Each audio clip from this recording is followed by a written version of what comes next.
Episode 2, we looked at the disposal of toilet waste and information about doing the right things in a campsite. In this final episode, we'll be taking a look at the major problem of excessive noise, general campsite behaviour, and last but not least, kids and dogs. One of the biggest complaints many campers have is excessive noise. It's almost exclusively generated by groups of young males who are out to have a good time. Unfortunately, their good time tends to be a miserable time for everyone who has camped around them. The bottom line is, if you want to go out with a group of mates and blow off some steam and make a lot of noise, go a long way from other people who are out in the bush to enjoy the peace and quiet. Other noise in campsites isn't on this extreme level and usually can be dealt with a bit of common sense. Keep generator use to a minimum and don't run long cables out so your generator is closer to your neighbour than it is to you. If there are rules governing the use of generators in a campsite, then follow them so that others will know when there's going to be a quiet time. If there are no rules in a campsite regarding generators, then try not to run them before 8 a.m, turn them off by 9 p.m, and have some sort of break in the middle of the day. Keep all noise to an absolute minimum after 10 p.m. People with kids need to get them to sleep, and a lot of older people try to be in bed by this time. If you sit up talking, keep your voices low. There are some people who seem incapable of talking without shouting. Learn to do otherwise, and be kind to others around you. TV noise can also be an issue. If the windows of your vehicle are open, you need to turn the volume down so that it doesn't travel so far at night. Vehicles these days are coming with outside speakers. Again, be aware of how loud your speakers are. Try to keep the noise restricted to your own campsite, especially at night. Following are some guidelines for being a kind and thoughtful traveller. When walking around at night, especially in campsites, keep your torches pointed down towards the ground. Avoid shining them into other people's campsites, and especially into caravan windows. Use existing tracks when you're travelling through the bush. Don't bush bash and make new ones. This is very bad for the environment. Leave all gates as you find them when travelling in station country. Stock may need access to water or be fenced off for one reason or another. If a gate is open when you get there, leave it open when you pass. If it's closed, close it again after you go through. Keep off unsealed roads after rain. Driving on wet, unsealed roads chews them up so others can't use them for a very long time. You may even be fined for the cost of repairs to a road if you chew it up and get caught. If you break down, stay with your vehicle. This is a universal rule. A vehicle provides shade and resources, and is much easier to find than somebody just wandering along a bush track. This is more of a safety rule than an etiquette one, but is definitely worth mentioning here. Don't dump your grey water where it's prohibited to do so. Grey water is the water coming from your sinks and from your shower. It contains detergent, food waste and oil.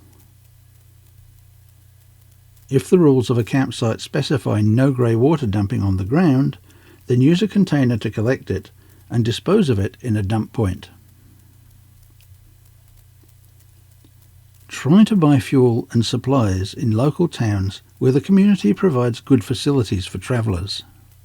This is a really great way to say thank you to the local shire and the businesses for the things that they make available to travellers. Don't interfere with wildlife. Let wild animals get on with their lives and avoid disturbing them. We've seen parents stand and watch as their children throw rocks at ducks and other unfortunate birds. This is simply unacceptable. Leave wildlife alone. Also, don't feed bread to ducks. It is extremely harmful to them. When filling up with water at a water tap or dumping black water at a dump point, please don't stand around and talk to somebody else for half an hour while others are sitting waiting for you to move out of the way. We've experienced this ourselves and eventually had to push our way into the tap when two sets of travellers had decided to have a nice long chin wag and ignore the fact that we were waiting to pick up water. Now finally we get to dogs and children. Keep your dogs under control. Don't allow them to wander around campsites. They're not only a nuisance to other campers, there have been some instances where dogs have been hit by a car because they were running around uncontrolled. Don't tie your dog up and leave it to bark. I can't believe how many times we've seen a dog that's been left tied up outside a caravan while its owners have gone off into town to do something. The dog sits there, is unhappy, and barks its head off, annoying the hell out of every other camper on the campsite. All dogs bark sometimes, but allowing it to continue unchecked for more than a few minutes is going to make you a very unpopular person. Don't take your dog into a national park unless you're in an area that specifically allows it. National parks generally prohibit dogs because there are places of protection for native wildlife. Domestic animals have no place there, so please do the right thing and don't take them in the first place. In Western Australia, you need to be very aware that 1080 baits are used to control feral animals. In our opinion, this is a disgraceful method of pest control, and unfortunately it leads to hundreds of dogs a year being killed in a very unpleasant manner.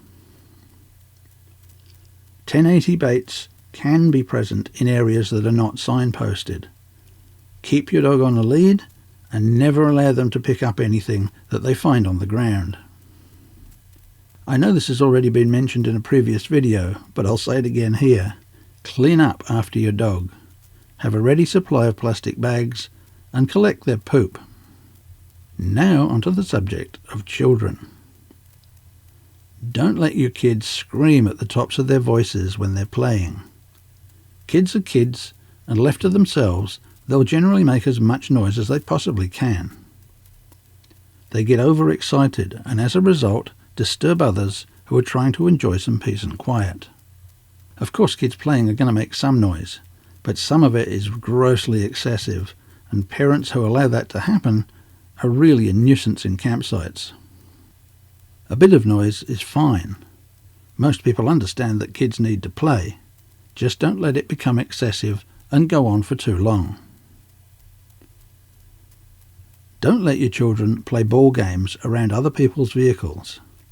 It's mind-numbingly infuriating to have your vehicle constantly hit by a ball being kicked or thrown around by children. Keep an eye on what your kids are up to and make sure they play in open spaces, well away from other campers' vehicles. Don't let your kids run through other people's campsites. This is the same rule that we discussed earlier, where nobody should ever walk through somebody else's campsite. For the safety of your children, don't let them approach strange dogs. Different dogs have very different personalities, and your kids need to know that it's not safe to walk up to a strange dog. Dogs may be perfectly friendly normally, but in the strange environment of a campsite, they can become territorial and feel the need to defend their patch. Yeah, I know, there's a lot to take in from this series of videos, but this is really an attempt to set down some things that every camper should be aware of. Following these guidelines will make camping so much better for everyone. A lot of common sense is required when you're camping around other people, and hopefully this series of videos will help everybody understand how to be a better camper.